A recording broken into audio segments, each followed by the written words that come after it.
साहेब बंदगी।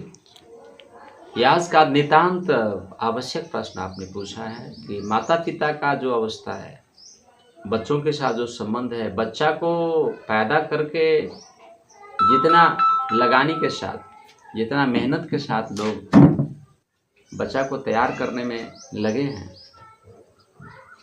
वो अपना संपत्ति और जीवन शक्ति खर्च करके लगा ही ले रहे हैं, संभव हो भी रहा है। लेकिन बारी जब बच्चा को सेवा करने का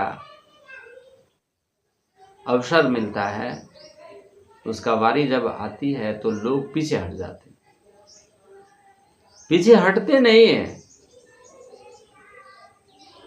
वो अपने तरीका से, माता पिता भी बच्चों को इतना ज़्यादा सपना दे के बड़ा करते हैं, इतना ज़्यादा दुनियादारी उसको समझा के बड़ा करते हैं, उनका ही जाल में बच्चा उलझ जाता है किसी और चीज़ में।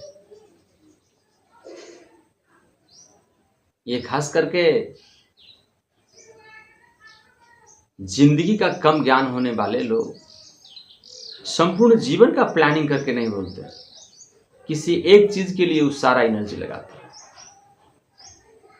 आपको पता है किसी एक दिशा में आप बहुत दूर जाते हैं तो बहुत ढेर सारा चीज आपको छूट ही जाएगा, वही छूटा जा रहा है। फोकस किया, खास करके अंडर डेवलप्ड कंट्री है, डेवलपिंग कंट्री है, जो विकास उन्मुख है, विकास की तरफ चल रहे हैं, जितना देश है वो शिक्षा और नौकरी और पैसा पे फोकस कर रहा है। और विकसित देश है वो आनंद पे फोकस कर रहा है, मौज मस्ती पे फोकस कर रहा है। ये दोनों मिल करके एक ऊपर चढ़ना चाहते हैं और एक नीचे आना चाहते हैं, मजा लेना चाहते हैं। ये यात्रा जीवन का ज्ञान नहीं होने के कारण से समग्र में नहीं सोचते हैं, इसीलिए पिता छूट ही जा रहा है, माता छूटी जा रही है। आज के युवा और आज के नया परिवार का जो मॉडल आया है, हम दो हमारे दो, इसमें दो पीछे वाला छूट जाता है। हम दो हमारे दो का अंदर में बच्चे दो है, लेकिन माता पिता दो उसमें नहीं है, क्योंकि माता पिता ने यही मंत्र पढ़ा, हम दो हमारे दो, उसने भी अपना माता पिता को छोड़ दिया, तो उसको लिस्ट में ही नहीं रखा गया है, तो उसका बारे में प्लानिंग क्या होगा। इसीलिए वृद्धाश्रम का आवश्यकता पड़ रहा है। लोग वृद्धाश्रम खोलने हैं, सरकार भी खोलने के लिए राजी हो गया है, सब लोग वृद्धाश्रम पे बल कर रहा है। अनाथ आश्रम का संख्या बढ़ रही है, अगर 2 से 3 हो जाता है, 4 हो जाता है, 5 हो जाता है, तो बच्चों को भी फेंक देता है, मार देता है, उसको पेट में भी मारता है, बाहर भी मार रहा है।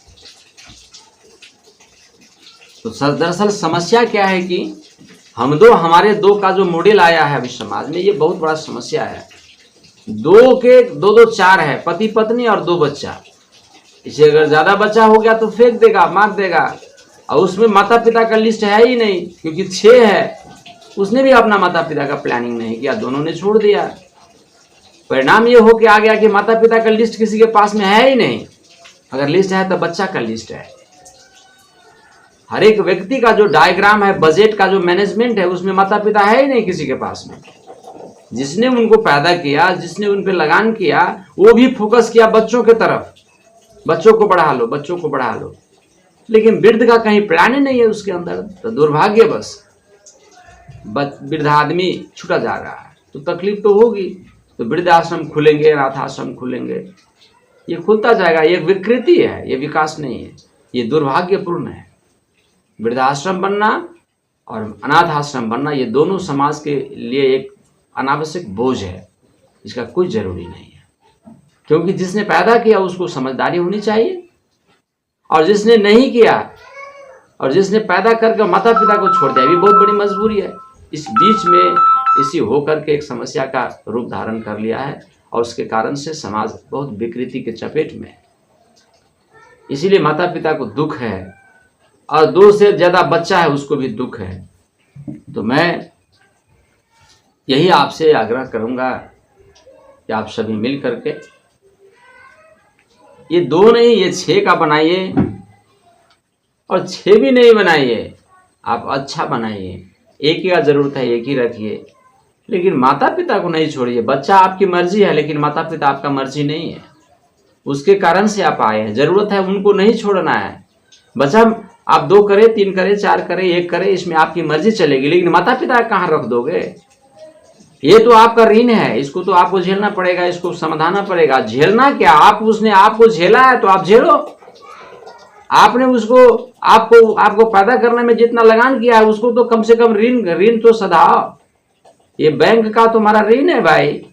ये कौन सी नई बात हो गई कि माता पिता को झेलना नहीं है। उसने आपको पैदा किया, उसका जीवन नाश हुआ है आपके ऊपर, तो इसको बनाने के लिए आप आगे बढ़े, उसको साथ लेके आओ। अगर माता पिता है आपके साथ में तो फिर बहुत धाम का जरूरत नहीं पड़ेगा, कहीं धाम में जाने की जरूरत नहीं है। आप कई तरह का पाप से मुक्त हो सकते हैं। सिर्फ घर को स्वर्ग बनाइए। स्वर्ग बाहर बनाने से कोई फायदा नहीं है, घर को स्वर्ग बनाने में या आपको बहुत लंबी फायदा मिलेगी। और आपका बच्चा का जब मौका आएगा तो वो भी आपको देखेगा, नहीं तो ये टूट सा जा जाएगा, ऐसा टूट जाएगा कि फिर जो चैन है छूट जाएगा, डब्बा रेल का कुछ कट जाएगा और पीछे छूट जाएगा, और उसके साथ साथ आदमी भी छूट जाएंगे, संपत्ति भी छूट जाएगी।